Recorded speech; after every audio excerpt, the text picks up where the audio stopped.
My name is Eric Florup. I'm a reporter with the Columbian, and first of all, just wanted to say welcome to this morning's panel on building your small and emerging business.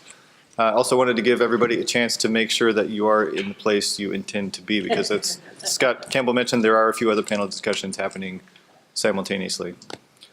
Leading today's discussion is Moderator Lee Rafferty, Executive Director of Vancouver's Downtown Association. Lee has led VDA as director since 2010 after serving on its board for 6 years. Before that, Lee was an original partner and longtime co-owner of Spanky's Consignment Store. Lee has also worked with nonprofits in the community and has lived in Clark County since 1974. Lee, go ahead. Thanks. Good morning, everybody. Because we're a small group, I want you to feel very, very welcome to save up your questions. You're all going to get a chance to ask a question of this very talented group before the end of our session. And I'm really glad to see some students here. That's awesome. Are you guys DECA kids? Are you in DECA? No? No? Well, good. I'm glad that you're starting your interest in business early. One of the things that we'll be doing as a group this morning, I've asked each of our 4 panelists who come from varied backgrounds and starting from very different points to become the very good business people that they are today. I've asked them how they got their start and got their interest in being in business, and maybe you'll find that of interest. My own story is that I was a communications major at Linfield College. I had no interest in going into business whatsoever. And then all of a sudden I found myself in business after having worked for large corporations and selling real estate and doing other things. All of a sudden I found myself in business with 2 very bright women, and we opened Spanky's. Spanky's was a 28-year success story. My partners and I sold the business about 5 years ago, and it still continues to be a very strong entity in our community today. And some of the reasons that I ended up being in business, it was an accidental success story, and maybe that's some of what you're going to hear from our panelists today. But I found it to be simultaneously the most exciting, the most challenging, the most maddening, the scariest thing that I'd ever done in my life, because just like Mr. Fisher said today, it's kind of on you, isn't it? And you're directing people, you're leading people, you're inspiring people, you're trying to determine what your market is, you're trying to treat people the way you'd like to be treated. And in all of that, you feel an awful lot of responsibility, don't you, to become that person who's the be-all, end-all to your employees, to your own family, and to yourself, because you want to be successful. And so I'm really thrilled today with the panelists that the Columbian invited to be a part of this session. You're going to hear varied stories. Like I said, Betsy Henning, who's going to start off for us, is one of my favorite downtown firecrackers. She leads, I don't even know how many employees you have now, do you? About 60. 60, okay. And she's on, it grew from a similar thing, I think, her and a friend, and she'll tell you the story, started out kind of at their kitchen table. And now here they are with this wonderful business, and she is now the CEO, a singular CEO of this business. Then we have Eric Preisz. Eric is a perfect example of the kind of a seized opportunity. He was once a customer of the business that he now runs. That may be a way that some of you have come into being in business or having an interest. And he is also a very good example of a segment of business that we at Vancouver's Downtown Association is really trying to court. And that is, throughout the state of Washington, there have been 11 designated areas that are trying to attract the kind of businesses that we call the creatives. And they call it IPZ zones, Internet. Tell me, Eric. Innovation Partnership Zone. That's right, Innovation Partnership Zone. And these are the individuals that come in and really look for a tricked out downtown with interesting amenities and a nice variety of businesses. They bring a lot of creativity and energy to a space. And Eric's business, GarageGames, is one of those success stories that chose our downtown. And I think he has a very interesting story to tell about how they chose downtown Vancouver. Then comes Mary Sisson. Who wouldn't want to be in the family of the most beloved toy store owner in all of Clark County? And I have known Mary since we opened Spanky's in 1981. And what was your account number, Mary? S21. S21. That means she was the 21st person with a last name beginning in S to bring consignments to our business. So Mary and I have known each other for a long, long time, and we've watched our kids grow up, and now I go and buy grandkids gifts at her store. She's going to tell you the story about how important it is for us to support local businesses as we're making our choices, and the rich variety that those local businesses bring to our community. Now, much like what you just heard, there are decisions that you can make about how you spend your money as a business person, how you invest your wealth.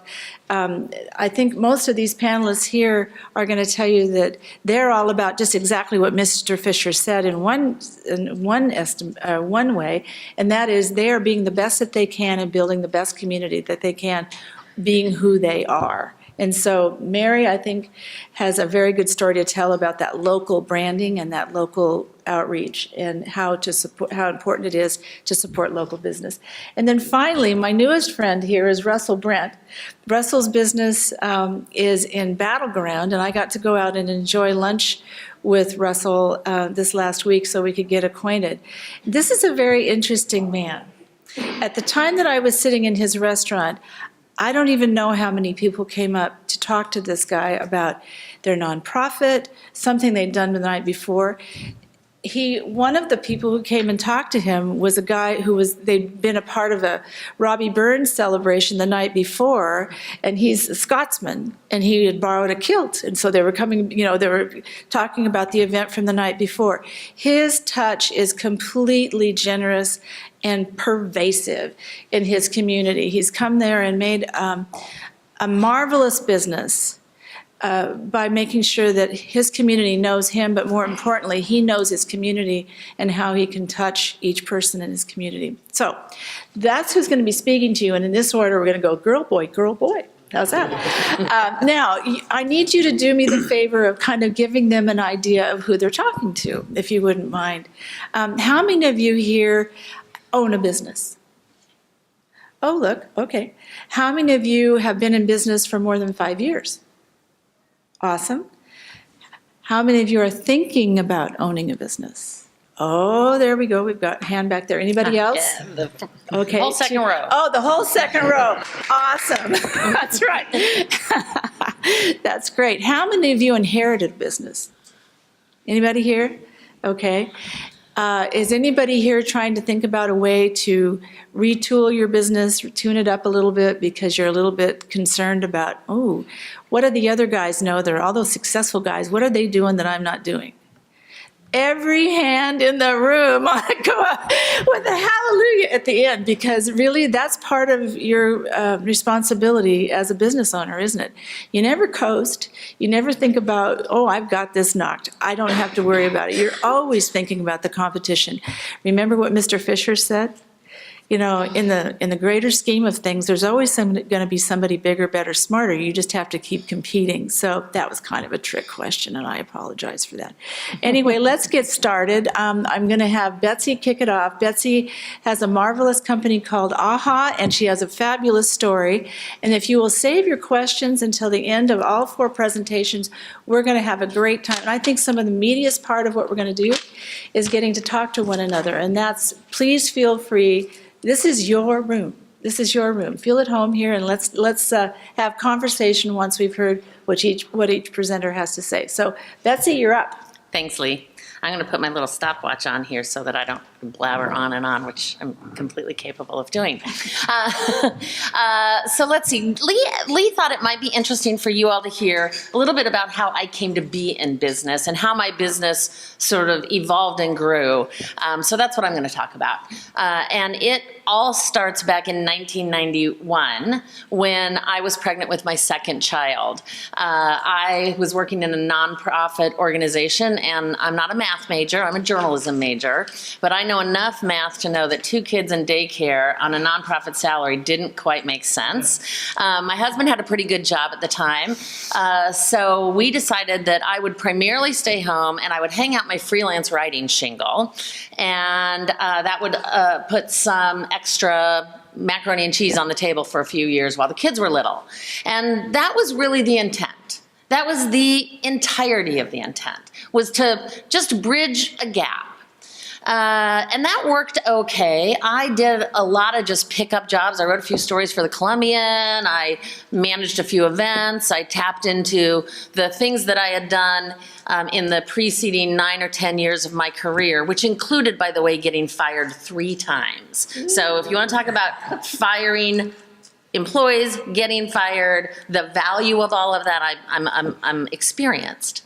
And I have a lot of opinions about that. So that was all we were going to do. About 2 years into that, we had decided it was time for me to get a job because the kids were a little, they were getting to a place where it made some sense. Our bank account had slowly dwindled to a place where we felt like we needed to build it back up. And I went about looking for a job. One of the great things I love about my story is that I got a job offer and I wasn't all that excited about it. And I said to the guy, can I come back tomorrow afternoon and give me 24 hours to think about it? We set the time for 2 o'clock the next afternoon. At 10 o'clock, in the meantime, what had been happening in my freelance business, which was withering, it was just terrible. Everybody thinks it's easier to get a client than a boss. And I'm telling you, it's easier to get a boss. Getting clients is hard. Getting customers is hard work.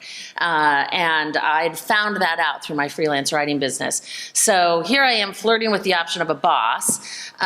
In the meantime, one of my freelance writing clients had been this little organization you might have heard of called Hewlett-Packard. And at the time, they had this thing that they were just beginning to market called a printer. And I had been doing a little newsletter for them that went to their resellers. This is way before the days of big box stores and retail chains. This is when you wanted a computer, you had to go to a place like Computerland or know a super geek that would hook you up with one. And at 10 o'clock that morning, that client called me and said, this newsletter thing, it's really on my nerves. I would love to see if you would be willing to have a year-long contract for about it's 15, 20 hours a week for you to take over this newsletter for me. That was at 10 o'clock in the morning on the day that at 2 o'clock in the afternoon I was going to accept a job. And I often wonder what would have happened had those 2 meetings been reversed. And I had accepted that job at 10 o'clock and at 2 o'clock in the afternoon that call would have come in. I like to think that I have the integrity that I would have stuck with the decision I made and the commitment I made at 10 o'clock.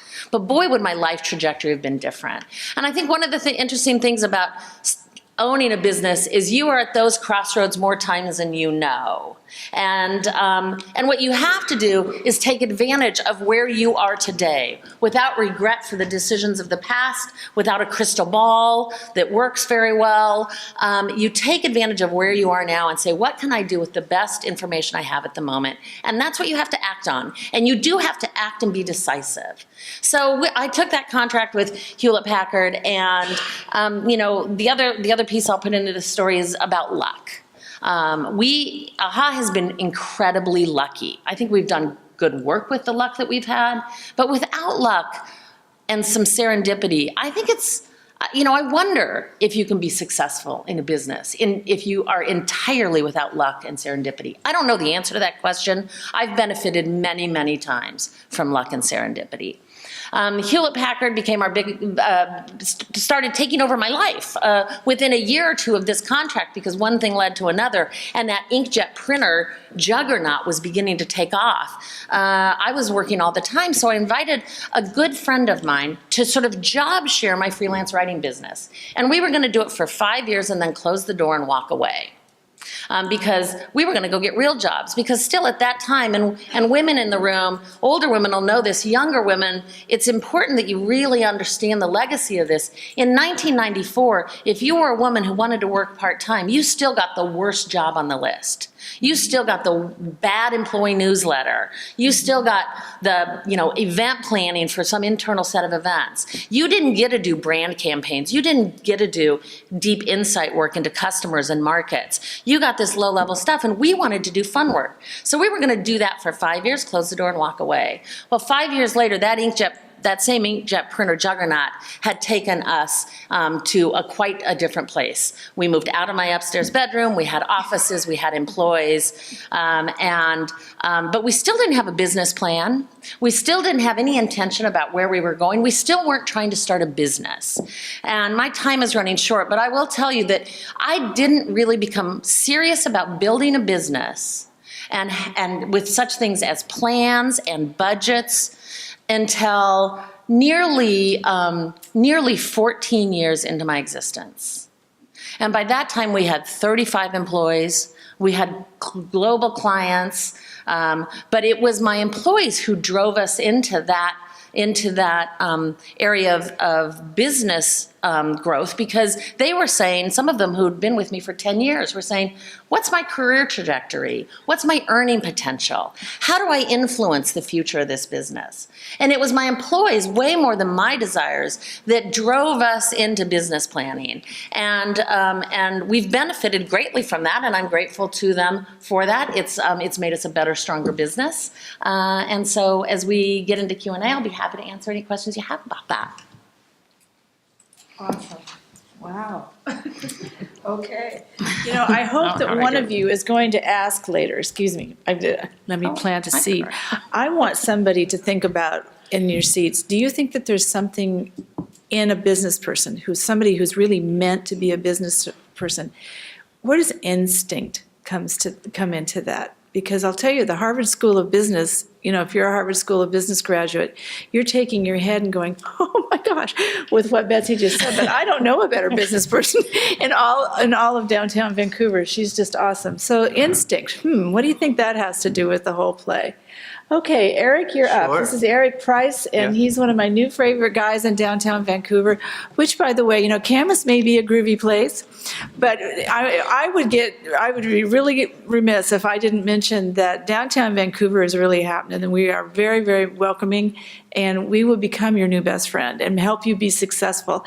Now, I don't grow my own business anymore. I help through Vancouver's Downtown Association. Our organization is completely dedicated to making sure that our business district is healthy and welcoming, and that it's all predicated on success. Yours, ours, everyone. So if you're thinking of starting a business, kids, if you're thinking of starting a business, I would love to become one of your resources through Vancouver's Downtown Association.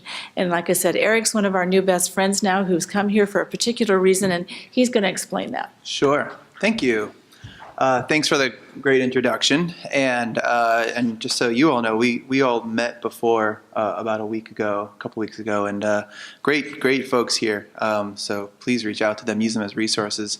And I'm going to tell you a little bit about my story, which I think is a story. That's okay. A story of beating my head against brick walls hard enough that eventually you burst through those walls, or maybe you get confused enough to walk in a different direction. But that's very much my story, is just about going into a situation that I don't know, being probably overly confident, over committing to what I'm able to do, and then working really, really hard to make up for the things that I promised. And that's really been kind of my history. So I run a company called GarageGames, and we are new here. We came from Las Vegas about 7 months ago, and we brought up a lot of employees. This is our headquarters. And I'm going to touch on the topic that Lee did before I tell you more about my history of how we got here. But we, for all our intended purposes, thought we would open up offices in downtown Portland, not knowing a lot about the region. And we met with actually Denise and other folks at the Columbia River Economic Development Center Council, CREDIC, as I call them, my neighbors now. And they showed us around and introduced us to Vancouver. And it was from that I told them my employees about the different locations, and they kind of we tend to employ more senior employees, a lot of people with families. We told them about the schools, and they were naturally kind of drawn to this area. And we went through a series of tests that made us look at Vancouver. And the final test for me was to put a job ad that was the same job description, one in downtown Portland and one here. And I gave it kind of a handicap of 80% because I thought there was a lot of benefits to being over here. But I didn't think we'd get nearly as many candidates if we did that. And when I did, I found that we actually not only got better volume, we got more volume of candidates applying for the same position, we also got higher quality. So that's our quick story about how we ended up on this side of the river, and it was a little bit of a surprise to me. And sometimes I tell that story, it's a surprise to others, but it shouldn't be, because if other people are doing the same analysis that we did, you'll see more like us showing up. So a little bit more about GarageGames, I guess. So we work in video game technologies. We don't typically make games, but we'll make technologies used for games. That's been the business for about 14 years. We also do work in education. We do work in theme parks, and we're always working in topics related to video games, but it's often kind of like the derivative of video games, whether it's using them for other purposes than just entertainment, because games are very innate to who we are. So we've done work for Disney theme parks. If you go into the big giant ball in Epcot Center and you come off that ride, we have games that are at the end of that. We've done education and games related work for Microsoft and others. But my story didn't really start with GarageGames. My story started in mid-90s when I had to pick a major, and I'm from a really small town in Pennsylvania, and I was watching the news, and they said the top 5 majors to get into, and they were doing a list, and number 1 was computer science, and I said, let's do that, because I had no clue. And then when I went and picked up my books, and got a intro to computer programming book, I thought, wow, I'm going to also learn how to program, because I didn't really understand that computer science was programming.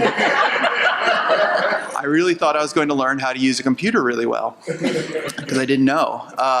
It turned out I liked it, and I thought, wow, I really wanted to be interested in business, and I talk about my trade and my background being in computer science for a reason, because I wanted to be a manager, and my theory was that one of the best traits you can have as a manager is to be empathetic. And I wanted to go through the paces of the people that I would work with in my future. So I decided to go at being a manager and someone interested in the business side by going through the trade route and learning the trade and being the tradesman. And I think that's worked really well for me throughout my career, is being able to kind of, in a technical conversation with the programmers, I can sit and speak their language, and then also when I'm out on the business path and with customers, I can relate to them as well and be a bridge between those two. So after getting my computer science degree, I had 2 job offers coming out of school. One was to work for a AAA game studio, and I was going to work on a Formula 1 race car game, and the other was to work for a defense firm using video games for purposes of training infantry. And they offered me double the salary.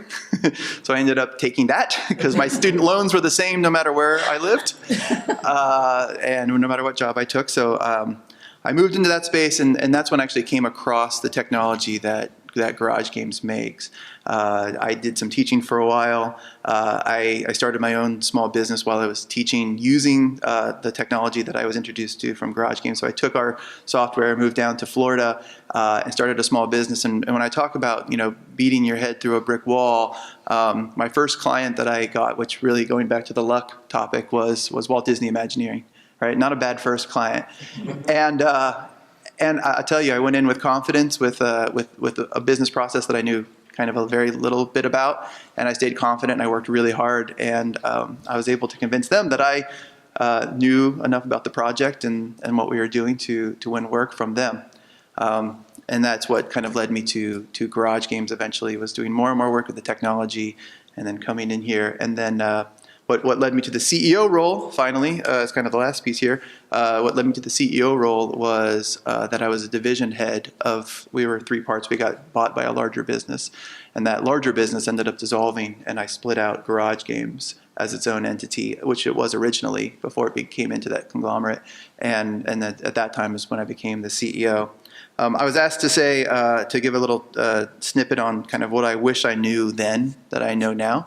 And I think my biggest lesson learned is that over time is that I was very focused on trying to get to things in the future, right? Trying to get to this next role as the director, try to get to this next contract, try to get to the CEO role. And I've always had the very driven of that kind of destination mindset. But I think I've learned in the last few years that that the journey is actually what's really neat. And I think it makes the day-to-day very interesting when you have the mindset, instead of being so focused on the destination and where you're going to get, as it is to focus on how and what you're doing every day on your road, and that the journey is actually much more interesting than the destination of a title like CEO or something more of that destination. So enjoy the journey, because the struggle is actually part of the fun, and it doesn't always seem like it when you're looking so far out into the future. So that's my big lesson. Thank you. Okay, Mary? Okay, well, if you had told me a dozen years ago that I'd be sitting here talking about business, I'd have said you were nuts. I was in journalism, and then I did public information for the schools, and never, ever dreamed about being in business. But one day in 2004, my husband and I were driving up to I-5 to see our daughter in college, and we were talking about how before Christmas we better get over to Toy Bear in Gresham, a really cool little toy store, to get some presents for our grandkids. And man, it was too bad Vancouver didn't have a store like that. And then we could open one. And the rest of the way up I-5, the ideas were just flowing, and we talked to our daughter, and she was all excited. So 15 months later, we opened Kazoodles. We did a lot of homework, part of which involved visiting more than 30 toy stores across the country. But we also took a class at Clark College, took workshops from SCORE. We got a SCORE counselor, and talked to lots of toy store owners. We asked a million questions. I mean, all I'd ever sold was Girl Scout cookies, so I had a lot to learn. Every year has been an education. We survived the year of the toy recalls, and that was followed by the year of toy safety legislation, kind of knee-jerk toy safety legislation, but necessary also. The recession, a long year when we had 2 stores. That was a very long year. And 4 years of trying to convince people that no, we are no longer downtown. Our 9th birthday is coming up, and we're still learning how to do things better. One thing I've learned is that local independent businesses matter. We really matter. Not just to our customers, but we matter to our community in so many ways. And multiple studies back this up. With different variables, studies point to the same conclusion, that compared with chains, independent businesses return more than 3 times as much money per dollar of sales to the community. And that's because local businesses turn around and spend their money with local lawyers, printers, accountants, graphic designers, and so on. It's called the multiplier effect. And if you shop online, unless that business is located here, that keeps nothing in Clark County. Local businesses add to the character of a community. I mean, did you ever go traveling to a town because they had a Macy's at their mall? Our local businesses define our community, and they give us a sense of place. And there's something that we created. We who found the passion and came up with the dollars to create this unique thing to offer to our neighbors. And those same local businesses support that community, paying wages and collecting taxes that keep our fire, police, and education and so many other services going. Clark County loses $75 million in taxes to Oregon shopping every year. That's $915 million in sales, 5,500 jobs, all because people think they're saving a few bucks. Even a small shift in shopping can have a big impact, keeping more money here when where we live, instead of sending it to Minnesota or Arkansas or wherever. So it makes sense to me for government to invest in local business and do all they can to make it easier for individuals to set up shop and keep it running. According to a 2008 national study, every time a Walmart opens, 150 local retail jobs are lost in that surrounding county. Local independents employ more people per dollar spent. The research group Civic Economics found that for every $10 million in sales, independent retailers employ 110 people. Chains employ 50, Amazon just 14. I want to quote my friend Linda Hayes, who owns a toy store in McMinnville, Oregon. That whole trickle-down economics thing, in a truly local economy, that really happens. When you shop local, you pay people who pay local people who pay you. If you earn your money locally but spend it out of town, You need to understand that what you're sending it, that you are sending it to a place that it will never come back to you. But when we start to spin it around, reinvest it, collect local tax revenues on it for our local infrastructure, we can start to see real change in our community. Our schools are better, our roads are better, our storefronts are full, our property values go up, just by doing that one thing and doing it over and over again. So it's because of this that a group of us founded Buy Vancouver USA, an alliance of local independent businesses. It hasn't been easy to grow the organization because we're all so busy running our own businesses. As my friend Bick, a milliner at Vintage Books, points out, and they're going to celebrate 40 years next month, she has to work harder and smarter than ever to keep up. And every year I've participated in an annual survey of indies that's sponsored by a coalition of trade organizations that represents bike stores, bookstores, toy stores, hardware stores, and so on. And every year, independent businesses fare better by about 5 percentage points when there's a local business alliance promoting that buy local message. So that's why it's worth it to band together. I don't know what kind of shop local efforts are going on in towns where some of my fellow toy store owners live, but I asked how 2014 was for them and what they think made a difference. And I've got friends in Florida and Michigan, and they're two very strong, very smart retailers who said things looked great going into December. And then honestly, I don't know what happened, they both said. I suspect the internet, but for Phil, it was the hardest December his store had had since his grandfather founded it 60 years ago. And another toy store owner said, we saw traditional big ticket items sitting like museum pieces for much of the holidays. Our biggest concern heading into 2015, based on what we saw during fourth quarter, is the disappearance of Generation X from brick and mortars when it comes time to shop for the holidays. Since you can literally buy anything on the internet, stores like ours have to do everything we can to create an experience that will keep our loyal customers coming back again and again. And I'm really grateful to say that Kazoodles was up 12% for 2014. And I think a number of factors combined, from staffing to events to our loyalty program and even advertising in the Columbian. And people were suddenly opening their eyes. People go to Craft Warehouse all the time and seeing that, hey, there's a toy store right near Craft Warehouse. We've been there 5 years. We'll be working with WSU students this term to analyze our marketing and find ways to improve. So running a small business is not for the faint of heart. You pour your whole self into it. You listen to your customers. You define your mission and live by it. You keep learning and growing and trying to do better. And for us, by providing Vancouver families with good kid-powered toys, we feel like we're doing our small part to make sure that tomorrow's workforce is creative, imaginative, strong, and smart. And it's a heck of a lot of fun. Thank you, Mary.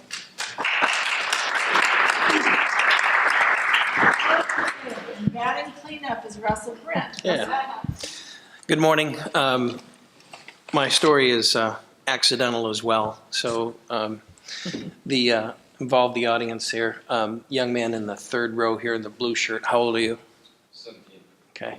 I was about your age, a year younger, and my father said, come on over here. And I said, what? And he says, if you think you need 3 pairs of skis, seasons passes, lessons, and all of these things to become the professional freestyle skier that you want to be, you got to get a job.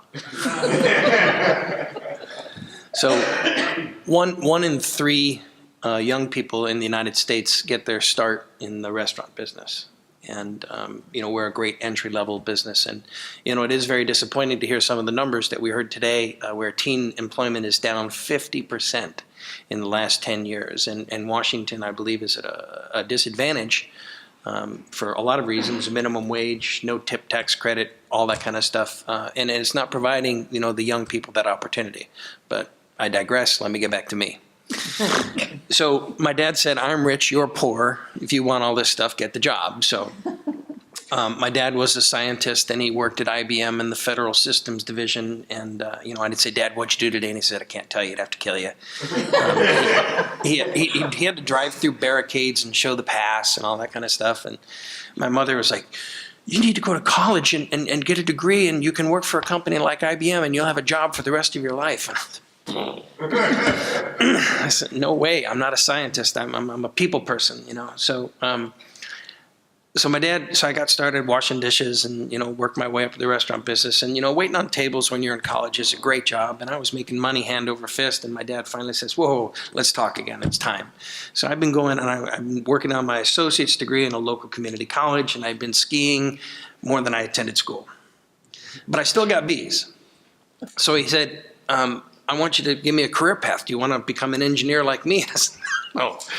So he says, "Well, how about the restaurant business?" All right. So I went to Rochester Institute of Technology and, was waiting on tables. And within 6 months, they asked me to be a manager in this restaurant. And so I was managing and working in managing and going to school, majoring in Frisbee and beer, but somehow got a degree in hotel restaurant management.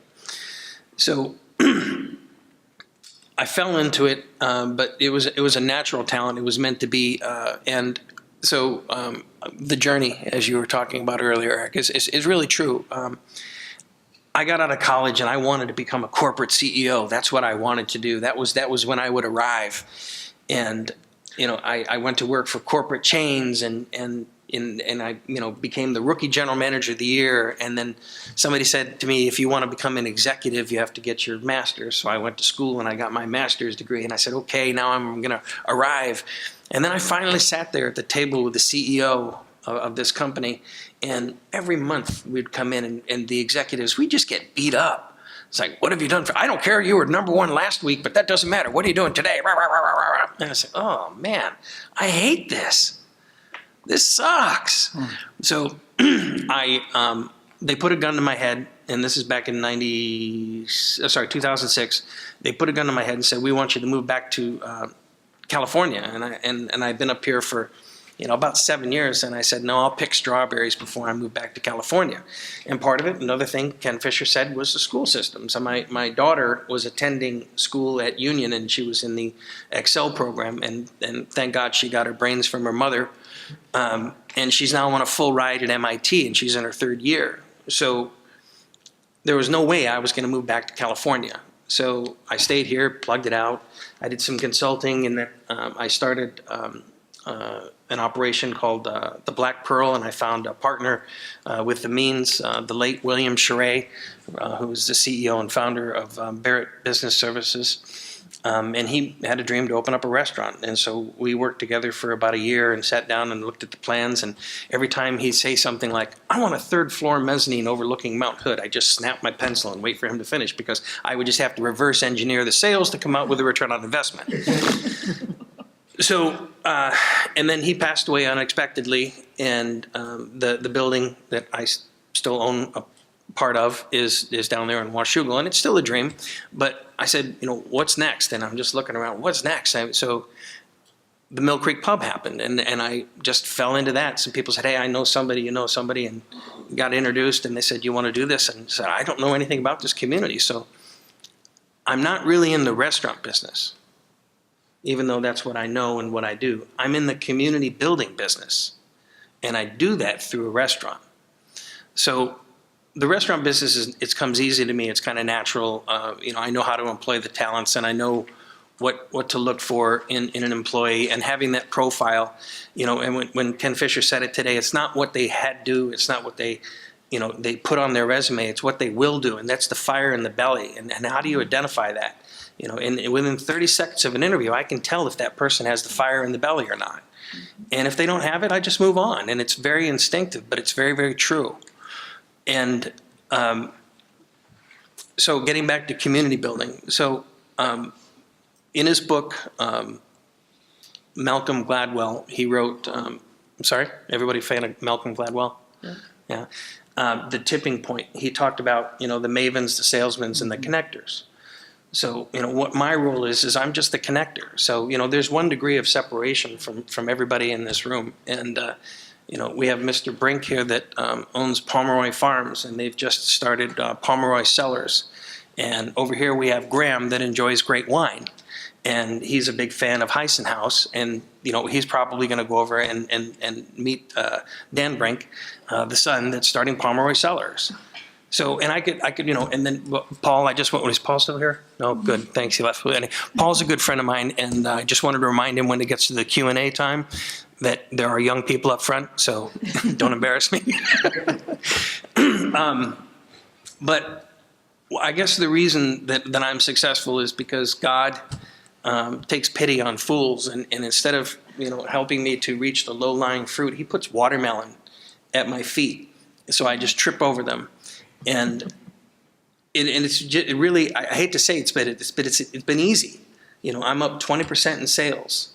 Last year I just finished up 30% in sales, and the reason that it happens is because of how I work with the community and I build the community. I do spend money with the Columbian, I spend money with the Reflector, and I spend money to help keep the newspapers supported and the media supported. But I look to spend my money with the charities, with the nonprofits that are hyper local, that keep their money tight in the community, because local is very important. I don't give money to the United Way, and I don't anyway, it's a whole nother story.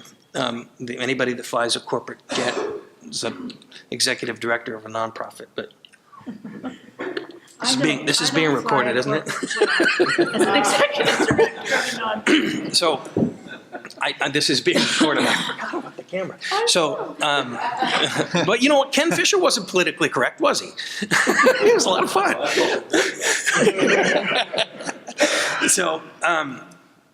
So anyway, I'm up, 20% in sales so far this month, comparing to prior year. I'm up almost 40%. So, where could this possibly go? And what's fun is that I'm doing it with the community. I'm doing it with people, and it just makes it easy. And my gift is connecting the dots. I just connect people. That's what I do.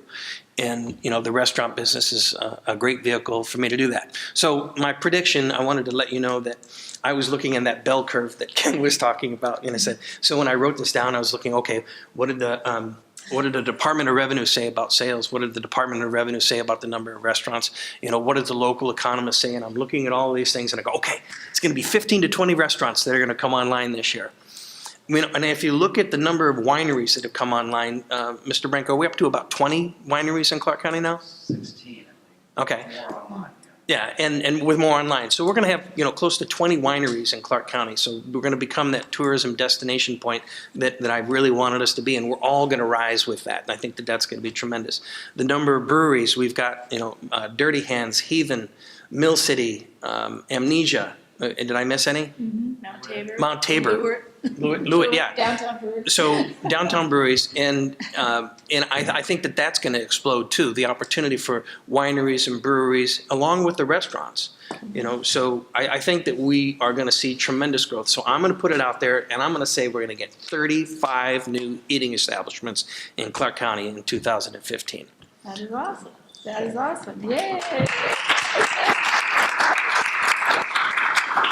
Well, hasn't this been an enlightening just a few minutes here? And our time has gone very, very quickly. But here's your chance to ask a question. Is there someone that would like to throw out the first question in the audience? Okay. I'd like the panel to respond to a question dealing with competition in business. What are the key differentiators that differentiate you in your business? Okay, I'm going to repeat that so everybody can hear it, okay? What are the key differentiators that separate you from your competition in business? Okay, all right. Boy, I'll try and be brief. So for us at AHA, the key differentiators are that in a world of what most folks who aren't deeply familiar with our industry would say is advertising and PR. That's a very broad brush to paint us with. We specialize in the development of content. Our business is based on writing. storytelling, narrative construction, language, lexicon, linguistics, semiotics, those sorts of things that create compelling stories and ways that help businesses transform themselves or do something transformative for their business if they're at a pivot point in their business or whatever. That's the specialty that we offer that is very, very much a unique offering inside of that advertising and PR landscape. But what I'll tell each of you about differentiation, because that is work that we do in our business, is that regardless of the services that you offer that are differentiated, the demographics or the geographic area, no matter how it is that you differentiate yourself in your marketplace, your most powerful differentiators are the unseen ones. And as you think about creating a differentiated space for your business, be sure to not overlook the emotional and experiential aspects of how people interact with you, because those will be the most powerful, most valuable, most long-standing differentiators that you'll have in your business. Mm-hmm. Anyone else? I'll talk real briefly on some of our differentiators. We have probably several ones that I would talk about in different business lines, but I think one that spans across what we do is community. And when I say that, I don't necessarily mean just local community, because we do business, I mean, on a global level. It's about building one-to-one relationships with our customers across the country. We are launching a new product now, and one of my general managers said, well, what's our support plan? And I said, you and me right now, we are the support plan. I said, because we need to know these customers' problems as intimately as our support team would. And how would we ever build a support team if we don't have the goal of every employee has the responsibility to have one-on-one relationships with our customers? And I encourage that of all my employees. I know that that's how I got into the company, right? I was a customer, and it was through the relationships that I built. I had several cases where there were individual employees that I had relationships with within GarageGames before I was an employee, and each of those individuals didn't know that they both had relationships with me. That's how personal our company has had a history. And when it comes to engaging our customers, it's very one-to-one.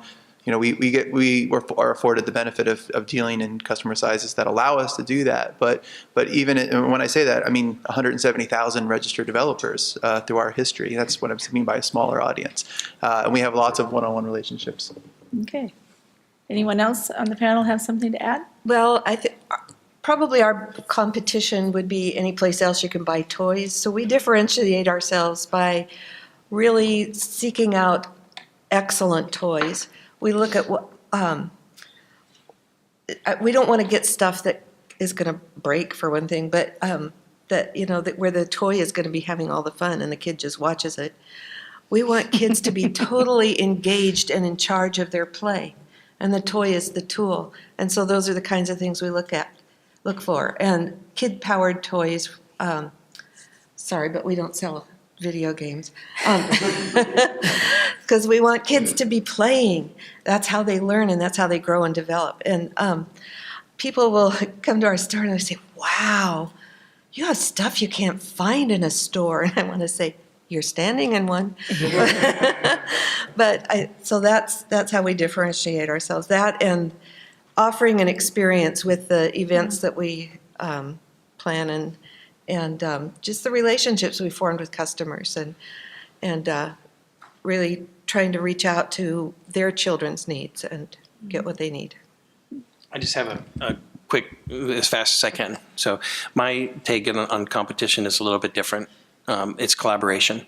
So in Clark County, there are 4.7 restaurants per 10,000 capita. Right across the river in Multnomah County, it's almost 15 restaurants per 10,000.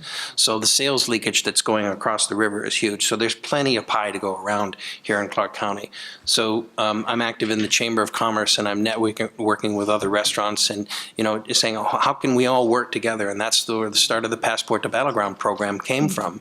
Was how do we all work together? How do we market ourselves locally? Because the biggest paradigm that we have for the food service industry in Clark County is that people are already halfway across the bridge before they decide where they're going to eat in Portland. That's the biggest competition that we have. Mm-hmm. Okay. Any other questions from the audience? You, sir. You mentioned the per capita for restaurants. Do you see, as we see more breweries coming online, more wineries, market saturation with that aspect, or is it going to be eventually we can add something, the county will be able to support more and more breweries, more and more wineries, more and more restaurants, or is it going to be a market saturation? Now, did everybody hear that It's question? a good question for Starbucks. Yeah, I'm So- sure Russell has a much better answer to that, but I would just say not in the visible future, like No. so much capacity. So one thing that we didn't mention was distilleries. So if you take a look at breweries and their growth, wineries and their growth, it's still clipping around 30%. And there's literally hundreds of wineries in Washington. And if you take a look at breweries, which is faster than wineries, they're still clipping along about 60%. So total market share right now, if you take all of the microbrewery beer that's produced in the United States, and the majority of that comes from the Pacific Northwest, it's still less than 5% of the total beer market. So if we move the needle 1% and go from 4 to 5 or 5 to 6, you're talking about hundreds of microbreweries. So I don't think that we're going to get anywhere close to market saturation in the near term. The ones that make good beer, they're going to last. And, it's really all about the size of the operation. Are they going to go big? Are they going to go small? Because there are tremendous economies of scale when it comes to brewing beer. Are you going to just stay local and just serve your restaurant? Or are you going to start to distribute locally? Or do you want to go big? And then anywhere in between those is a really painful place to be in the microbrewery industry. Right. So, and as far as the restaurants are concerned, I think that's going to explode. But the one thing we didn't talk about is distilleries. Distilleries are growing at 300% a year. So it's really an interesting thing to see what's happening in the whole fermentation sciences program. One thing I'm going to add to that is, at downtown Vancouver, that's my product from where I work, but we take a great deal of comfort in the fact that the Interstate Bridge also travels north. And people who live in Oregon are now discovering they want an authentic experience. They don't, it's like Mary said with her toy store, Russell has said with his restaurant. It's about relationships. And if they can come have an authentic experience and they want to find the new greatest place to be and that, they can get to it over the bridge. And so we really shouldn't just be looking at our market so narrowly. We should be looking at, we have a regional market actually, and there's a lot of Oregonians that are very, very close to us that are now just discovering how wonderful it is to come and have an authentic experience in Clark County. And I take great comfort in that, and it's very, very exciting. We as a community need to really embrace how wide our market is. And quit limiting ourselves, I believe. So is there one last question? We've got a little bit of time here. Can I take a question from her, please? Oh, all right. All right. Make your comment then if it's... I just wanted, all of you have several things in common. Okay? You took your passion and your dignity, calculated risk, and that is a message that I want these kids to Yeah. understand. You've been successful at doing it. Yes. That's so key to the business. Thank you. Right. Did you hear his comment that people took a calculated risk and took their passion and turned it into something? That's really key, isn't it? Yes. Okay, you had a question. Yeah, I wanted to know if there are any services that you had not been aware of at the time that you started your business, which you now know would have been helpful to you, and if there are any services that you feel are lacking for small businesses today. Da, da, da. Well, and this is going to sound really, really stupid, but I didn't know anything about business. I didn't study business. My dad wasn't a businessman. My mom wasn't a business partner. I didn't know anything about business, and so pretty early on, we relied heavily and continue to rely super heavily on my little circle of consultants that has always included an accountant and an attorney. But has grown to include, strategic consultants or a personal coach. I work with a personal coach now. I think if I had had a personal coach a lot earlier, that would have been awesome, and I didn't know about that kind of service. So that shows up to me. In terms of the kinds of services that communities offers, like the EDC or the city or those sorts of things, they either don't apply to our business, or I might be a tad bit more biased and critical by saying, I don't think the community has embraced the type of business that we are as an engine for economic growth and development, and so we don't show up on the radar for those kinds of services. I think that's a mistake on behalf of those organizations, but that would be a biased opinion. Okay. Any other response from the I panel? think there are a lot of resources out there, and when you start looking, I mean, like SCORE is an amazing resource. Retired executives or retired business people who are willing to share their expertise. And wow, that's amazing. And WSU, this is the second time that we've partnered with WSU and have students, I mean, I used to do a statewide newsletter on service learning back in my school PR days. And that's what they're doing, and now I get to be the beneficiary of that. As they're learning, they're providing me a service by analyzing my business and Right. making recommendations. Lee, can I just add one other thing? Because there is something I didn't say, and I feel really, really strongly about this, but this is being a small business panel. Financing for small businesses is really messed up. Banks can't. They are, it's not that the banks are making bad decisions. They are hemmed in their ability to make decisions to loan small businesses money. And small businesses, I'll bet every one of us has our house on the line in our businesses. And, when I've been in business for 20 years, I've never lost money a single year. I'm, nearly a $10 million a year business. I shouldn't have to put my house on the line anymore. And I do because of the nature of the business. So, and if we really think about, if every small business in this country hired one more person next year, the economic malaise that has plagued the country for the last 6 years would have been gone a long time ago.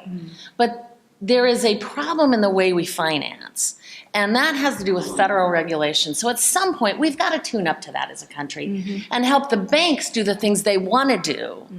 Or we've got to create different sources of revenue for small businesses because, if you go after angel investors or those other kinds of other investments, it's incredibly costly.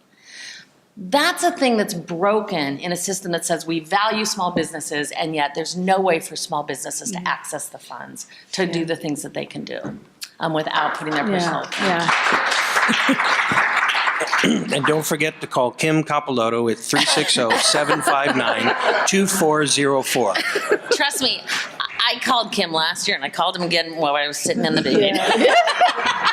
Well, I know Kim's that heard me on this. we have U.S. Bank in the house. We've got other lenders here who would love to jump up and say amen to this. And I happen to know that there's a person in the room today that we're working with very closely to try and find another way to do some kind of slow money lending, which is a new thing that's coming to the business conversation that, we're really excited about. But yes, you got to have some dough to make it go, right? And that's important. It's And then important. there's the Kickstarter type thing. Oh, it's good. If I could just make one comment, there's a big difference between lending to startups and lending to established small businesses. And I would say if you have an established small business and they're still asking you to put up your house, you are working with the wrong bank. I've worked with you. You've been my bank for a long time. And So now, thanks, but now no the communal hug happens. Yes.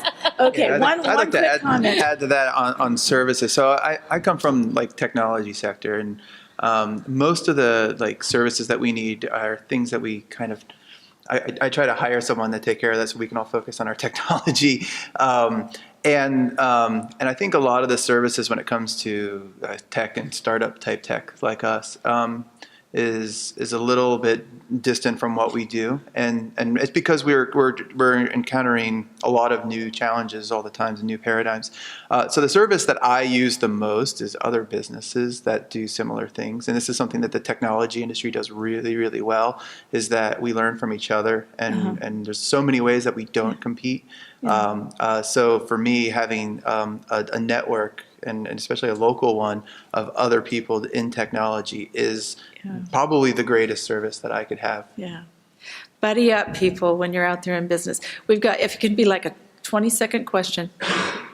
GVCC's new Business Resource Center, I think, is going to speak to a lot of the things. Yes, yes, yes, and that announcement's coming very soon, isn't it? Yes, it is, yes.